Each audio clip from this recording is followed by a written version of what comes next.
The forests of the Pacific Northwest had always been a source of mystery and wonder, their dark canopies hiding creatures and secrets untold. Among these mysteries was a being the locals whispered about but seldom claimed to see, a Bigfoot. For years, hikers and campers told tales of a creature whose intelligence and cunning rivaled anything they'd encountered in the wild. Some called him a myth, others a menace, but to the creature himself, the opinions of humans were as insignificant as the rustle of leaves in the wind. Until the Ivy Leaguers came. The group of 6 students from an East Coast Ivy League university arrived in the small town of Rainier Falls with a swagger that only youth and privilege could afford. They were seniors, all majoring in different fields, on a self-declared adventure expedition before graduation. Their leader, a wiry anthropology student named Liam, carried an air of smug confidence. He'd planned the trip as a way to debunk what he called backwoods myths. "We'll find this Bigfoot," Liam declared as they huddled over beers at the local diner.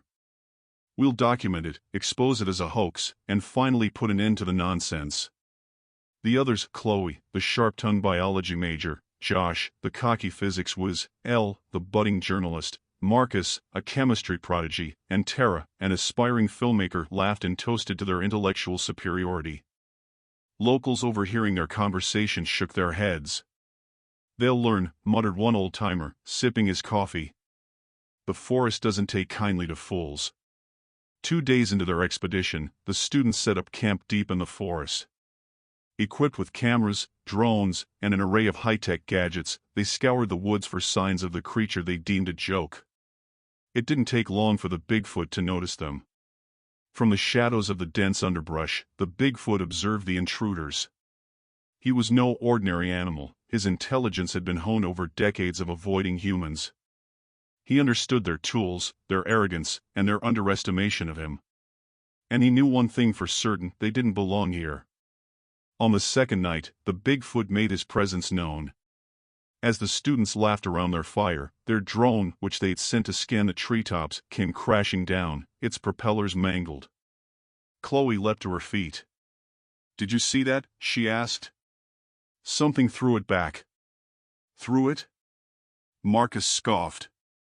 "It probably just hit a branch." Liam frowned. "Let's not jump to conclusions. But tomorrow, we spread out. We'll find out what's out there." The Bigfoot retreated, his mind already forming a plan. The next day, the students divided into pairs and fanned out across the forest, armed with cameras and tranquilizer guns.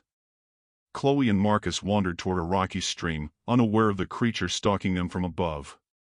Chloe bent to inspect a patch of moss. "Do you think there's any chance this thing's real?" she asked, glancing at Marcus. "Not a chance," he replied.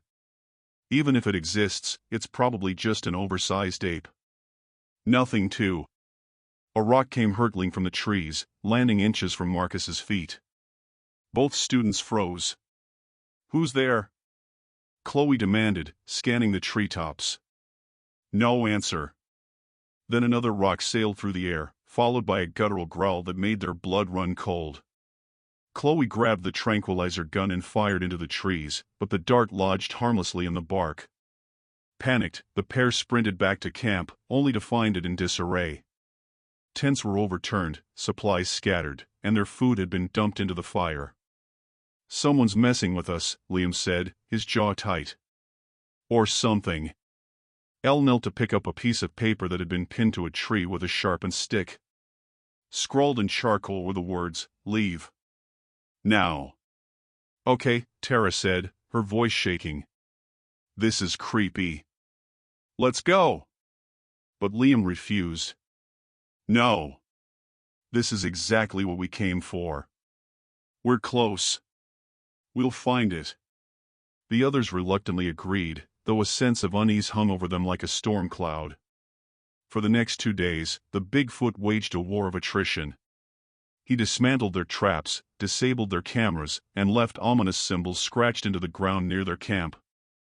Once, during the dead of night, he crept close enough to knock over their tripod and leave a bloody deer skull in its place. By the third night, the group was on edge. Sleep-deprived and increasingly paranoid, they argued over whether to continue. "It's toying with us," Josh said, pacing the camp. Whatever it is, it's smarter than we thought. Smarter than you, Chloe snapped. You're the one who left the food unsecured. Enough! Liam barked. We're staying.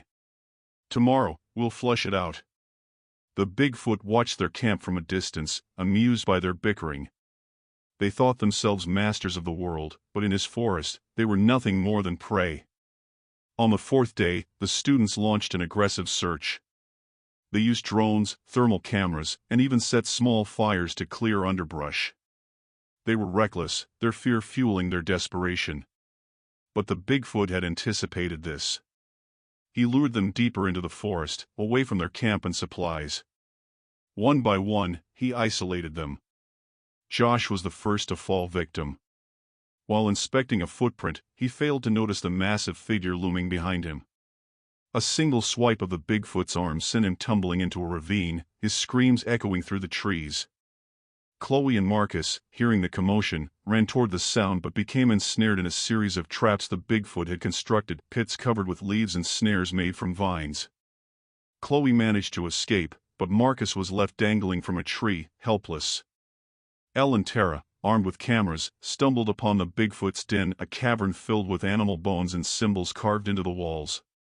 They took frantic photos, but before they could flee, the Bigfoot appeared at the entrance, blocking their escape.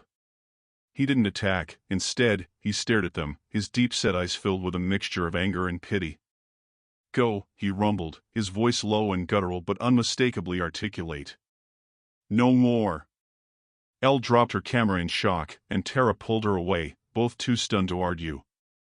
By nightfall, only 4 students returned to camp, bruised and shaken. Josh was missing, and Marcus was still trapped. They agreed to leave, abandoning their mission and any pretense of academic superiority. As they hiked back to civilization, Liam turned to Elle. Did you hear it speak? He asked, his voice barely above a whisper. Elle nodded, her hands trembling. It wasn't just an animal. The group returned to their university in silence, forever changed. They never published their findings, nor did they speak publicly about their encounter. But they all knew the truth, the Bigfoot was not only real but far more intelligent than they had ever imagined. The forest reclaims its peace. In the quiet aftermath, the Bigfoot returned to his den, the forest once again his sanctuary. He knew the students would not return, but others would come. They always did. For now, though, he was content. The forest had been defended, its balance preserved. And as the sun set over the towering pines, the last guardian of the woods settled into the shadows, watching, waiting, and ready for whatever challenge the world might bring next.